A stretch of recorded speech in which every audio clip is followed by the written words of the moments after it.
Oke, kayak tadi aku akan mulai timernya saat Widi mulai berbicara ya. So, semangat dan silakan. Oke.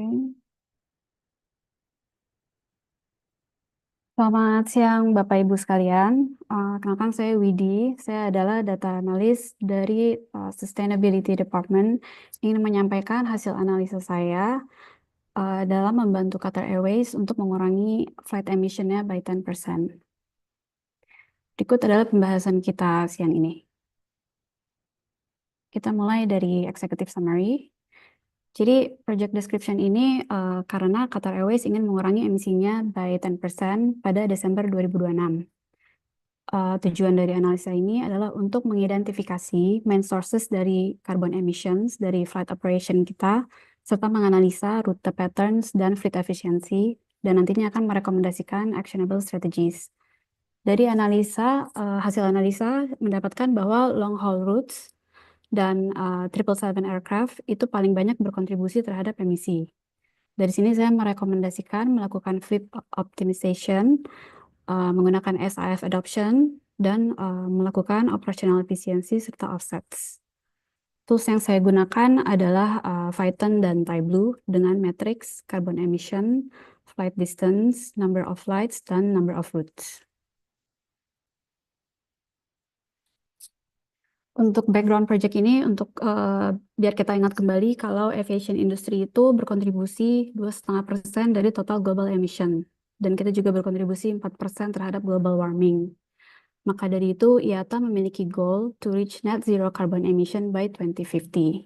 Karena kalau dia tidak melakukan apa-apa, angka ini akan semakin naik tiap tahunnya. Untuk menghitung emisi, IATA juga merekomendasikan kita mengikuti Greenhouse Gas Protocol yang terdiri dari 3 scope. Common approach di aviation industry untuk mengurangi emisi adalah dengan menggunakan SAF, lalu menggunakan fuel efficient aircraft, serta berinvestasi di carbon offset program. Dari sini kita mendapatkan problem statement, strategi apa yang harus kita implementasikan to achieve 10% reduction in carbon emission by December 2026. Hingga goal of the analysis seperti yang sudah saya jelaskan tadi, untuk mengidentifikasi sumber dari carbon emission dari flight operation kita di antara rute dan aircraft type. Lalu menganalisa fleet efficiency kita dan rute-rute yang kita layani. Nantinya akan ada rekomendasi actionable cost-effective strategies to reduce 10% carbon emission. Kenapa sih mengurangi emisi itu penting untuk airlines? Pertama, sebagai kepatuhan terhadap regulasi yang sudah ditetapkan oleh IATA. Kedua, sebagai tanggung jawab kita terhadap lingkungan. Dan investment yang kita lakukan saat ini nantinya akan memberikan cost efficiency. Lalu keempat, untuk customer dan investor demand, karena sudah banyak perusahaan lain yang aware terhadap hal ini. Lalu yang ketiga, untuk competitive advantage. Perlu diingat juga, mulai 2027, Corsia mewajibkan seluruh airlines yang flight emission dari international flights-nya melebihi batas harus melakukan offsetting. Oke, di sini kita harus mencari tahu apa sih yang mendrive high emission dalam flight operation. Apakah itu dari rute? Apakah kita melayani terlalu banyak long distance routes? Atau kita memiliki banyak high demand routes? Lalu dari fleet kita, apakah kita mengoperasikan banyak pesawat generasi lama? Atau fleet combination yang kita punya kurang efisien? Metodologi yang saya gunakan dari data yang saya dapat, saya melakukan data cleaning. Lalu saya melakukan ADA untuk melihat gambaran flight operation kita saat itu. Di situ saya mendapatkan problem understanding, lalu melakukan analisis dengan melakukan segmentasi rute menggunakan RFM. Lalu saya menggunakan charts, maps, dan dashboards. Dan setelah itu dari insight yang saya dapat, saya merekomendasikan beberapa hal untuk mengurangi emission. Oke. Dari segmentasi RFM yang saya lakukan, kita mendapatkan 5 segmentasi rute. 106 rute sisanya yang kategori RFM-nya tidak masuk, saya masukkan ke minimal priority. Di sini kita lihat bahwa top priority route sebanyak 178 rute berkontribusi sangat besar terhadap carbon emission di flight operation, yaitu 60,38%. Di sini kita lihat top priority routes yang warna ungu tua ini, dia mendominasi hampir semua high emission dan mengcover hampir semua long haul routes. Kalau kita lihat, penerbangan dari Brazil ke Prancis yang jaraknya 16.833 km, dia menghasilkan emisi paling tinggi dibanding dari Brazil ke Australia, yang jaraknya lebih jauh. Ketika kita lihat lagi, di sini kita melihat mereka memiliki kombinasi pesawat 777 dengan A350, sedangkan yang satunya 777 dengan A380, di mana kita tahu Airbus A380 itu adalah pesawat besar menggunakan 4 engine, sangat boros, sehingga mengakibatkan emisi yang tinggi. Di sini kita lihat adanya inefficiencies aircraft deployment yang kita lakukan. Nah, untuk rute favorit, ternyata tidak semua rute favorit itu berkontribusi terhadap emisi. Di sini kita lihat yang paling tinggi malah dari rute Prancis ke Philippines, yang terbangnya nggak begitu banyak dibanding Prancis ke Indonesia. Kalau dilihat dari jarak, ternyata memang Prancis ke Filipina itu lebih jauh. Tapi kita lihat lagi di sini, kombinasi pesawat yang mereka gunakan juga berbeda. Walau sama-sama menggunakan 777 dan A380, di sini kita memasukkan ada 787 dan Airbus A350. Di sini kita mendapat insight kalau distance dan aircraft combination memiliki significant role dalam emisi. Ternyata pesawat yang paling banyak kita pakai adalah 777. Cuman kalau kita lihat emisi per kilometernya, dia termasuk besar dibanding ini. Ini adalah kombinasi A350. Kalau kita lihat dari generasinya, 777 itu adalah pesawat generasi lama. Beda dengan A350 dan 787, pesawat generasi baru yang highly fuel efficient sehingga membakar emisi lebih rendah dari yang lain. Karena paling banyak dipakai, 777 memang paling banyak berkontribusi terhadap emisi. Tapi kalau kita fokus di sini, untuk range distance yang mereka lakukan, kita memiliki opsi untuk mengganti 777. Contohnya dengan A350. Dengan mengganti fleet itu, kita dapat mereduce 42% dari emission. Oke. Dari insight yang saya dapat, saya merekomendasikan secara bertahap mengurangi pemakaian 777 pada long haul routes dan digantikan dengan kombinasi A350 atau 787 dan A350. Ini diprioritaskan ke top priority long haul routes. Lalu kedua, untuk mengurangi inefisiensi routes yang emisinya tinggi tapi jarang terbang. Jumlah terbangnya tidak begitu banyak. Lalu mempercepat penggunaan SIF di long haul routes. Untuk diingat, ketersediaan SAF ini sangat terbatas, jadi kita harus membuat partnership ke airports yang ada di rute-rute kita. Lalu keempat, melakukan carbon offset di rute-rute yang memiliki high emission. Dan yang terakhir, meningkatkan operational efficiency staff fuel management. Jadi kita bisa mengoptimize flight paths untuk mengurangi fuel consumption dan men-encourage pilot untuk melakukan single engine taxing. Dari rekomendasi tersebut diproyeksikan kalau kita melakukan fleet optimization, kita dapat mengurangi 4-5% emisi, dan dengan melakukan SAF adoption, kita dapat mengurangi 3-4% emisi. Dari operational efficiencies dan offsets, kita dapat melakukan sisanya 1-3%. By doing this, kita in the right track to achieve 10% carbon emission reduction by Desember 2026. Di sini adalah dashboard yang saya buat untuk memonitor flight operation kita dan emisi.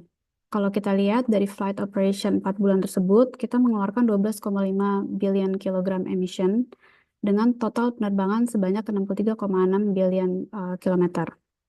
Ada 9.100 ribu flights, dan ini adalah rute yang kita punya saat itu.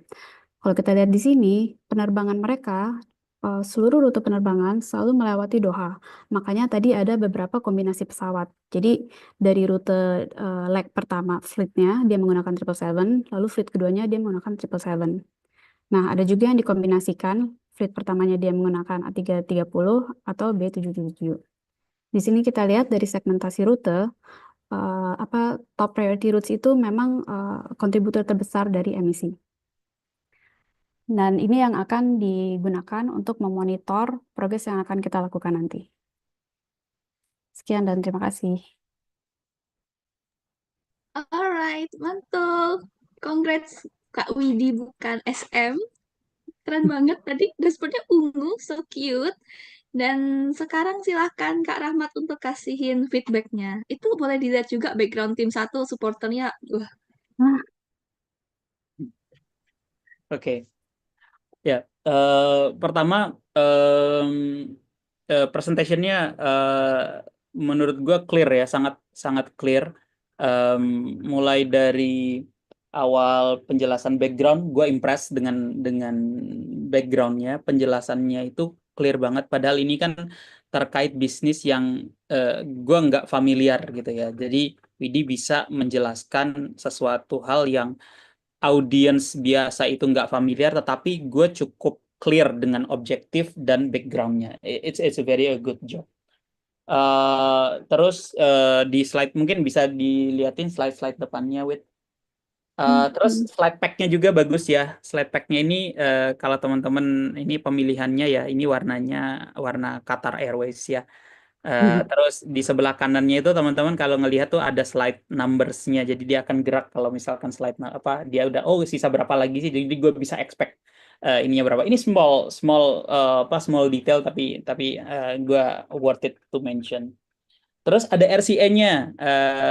Itu bagus banget sih. RCA-nya juga dibikin dengan cukup high level, nggak terlalu detail. Kayaknya di-cut ya, kayaknya yang banyak mana? di cabang yang RCA-nya. Jadi, itu tuh slide 11. Slide 11. Oh iya, karena teksnya, Karena kan terlalu terlalu banyak ya. Jadi tapi ini udah cukup sih untuk menunjukkan apa ya? Kayak Widi sebenarnya udah menemukan rootnya apa namanya root cause-nya apa, terus nanti di sini cuma ditunjukkan ini loh high level yang gua temukan, yang lain-lainnya di detailnya kayaknya di belakang gitu. Slide deck bagus, background bagus, RCA-nya juga bagus. Terus ya, eh, ini juga ya bagian data interpretation-nya itu juga menurut gue cukup solid. Jadi kayak menjelaskan even minor things kayak perpindahan dari pesawat dari 777 ke Airbus 380 dan lain sebagainya itu gue cukup clear di slide nomor 16 ya. Slide nomor oh, 16 di situ.